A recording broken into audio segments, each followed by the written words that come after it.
Hey guys, what's going on? This is Andrew here today, and we are here with an unboxing of the PS5 Slim.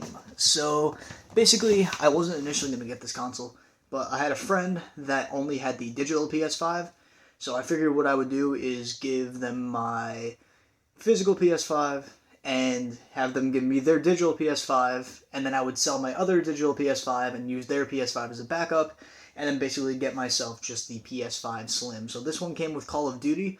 I realistically only paid about the difference of $100, considering I'm going to be able to get a decent bit from my digital. But without further ado, guys, let's go and take a look at this thing.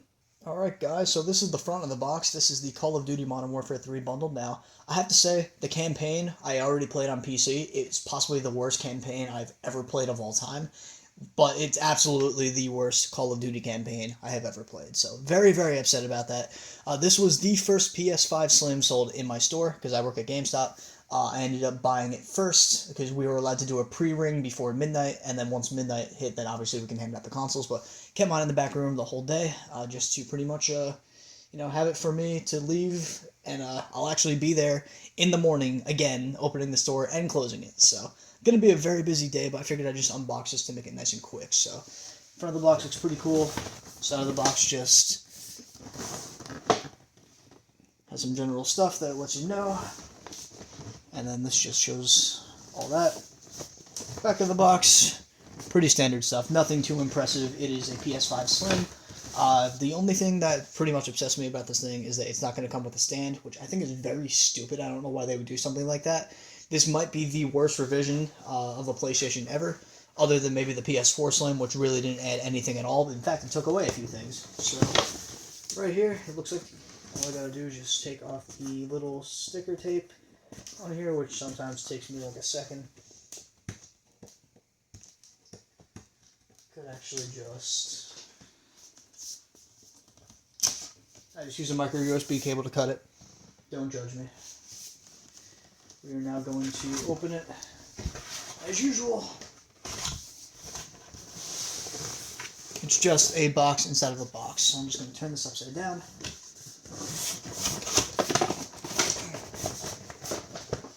Damn, it really doesn't want to come out easily.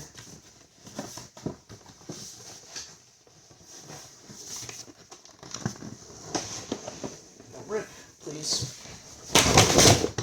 God damn it. Dude.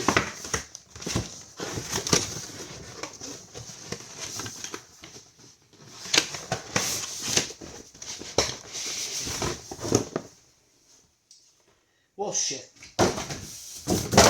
That sucks. Oh well. I'll get another shell.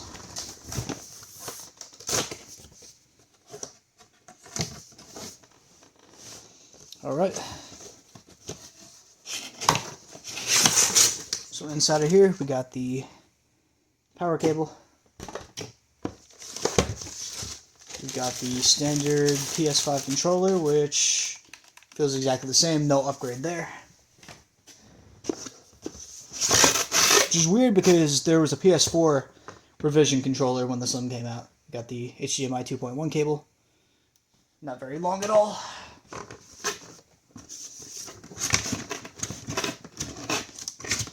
Got the USB-C cable, which I have multiple of, and this is actually, it's a double-sided USB-C cable this time. I don't remember it being like that in the first PS5. I think the first time it was just a one-side USB-A and one-side USB-C.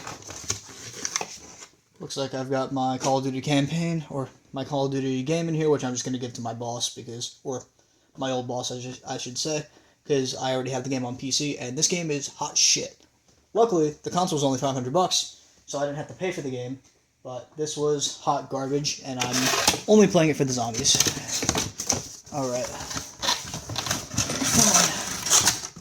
So now we opened it all the way. We got the main event inside here. No stand, by the way. We got some of the instructions right here. Oh wow, this is small. It's actually really small.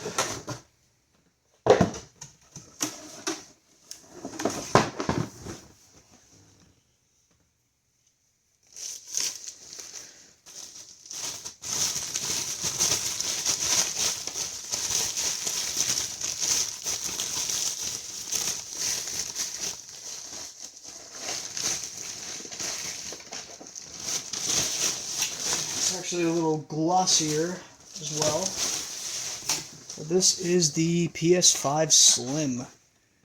It's actually a lot smaller than I was expecting. I know in pictures it really didn't look that small. I know it was a decent bit smaller than the original 5, but it didn't look that much smaller in the pictures. So I'm actually genuinely surprised. That's not a bad look. Now it does suck that there is no Yo, hold up, I didn't even know this part. There's no front USB cable. USB ports. It's just USB-C now. What the hell? Wow, that's something. On the back here, there's 2 USB-A ports, HDMI, and then a Ethernet port and the power. But Jesus Christ, legit, there are only USB-C ports on the front. I don't know how I feel about that. That actually kind of sucks. I might have to use one of my adapters, but yeah, it looks like this disk drive down here is detachable. Overall, it's a nice looking console. I mean, it looks kind of just like the PS5 original, just a little bit smaller, as if the thing had a kid or something at that point. That's really all it looks like. The model revision is really not that different looking, to be honest with you, but they also moved the eject button right onto the disk drive, which I like this a lot, because I would constantly get the power button and the eject button mixed up on the PS5 original. So it's actually not a bad look, but overall it's a pretty good looking console. Really wish they would have included a stand. I don't know why these fucking morons didn't do that, but oh well, someone's got to make their money somehow, and they got to nickel and dime you for this BS. But hey, you know what? We got the Slim here today. Let's set this thing up. So I've got the PS5 set up right now, and even the Slim variant is still taller than the Series X, which is kind of crazy considering even when the Series X came out, a lot of people were like, yo, this thing is kind of bulky, but even the slimmer variant is still a bit taller. Obviously, this would take up a lot less room if we're talking about just how it's very thin of a console compared to the X, but I was actually very surprised to see that this thing was still taller, but I've got it set up on my nice little OLED TV right here. Yeah, so this is pretty much it. That was the PS5 Slim unboxing, nothing crazy. My whole desk is a whole mess right now that I got to clean up. And there's my DualSense Edge on top of that. So thank you guys for watching this video. I will see you all in the next one.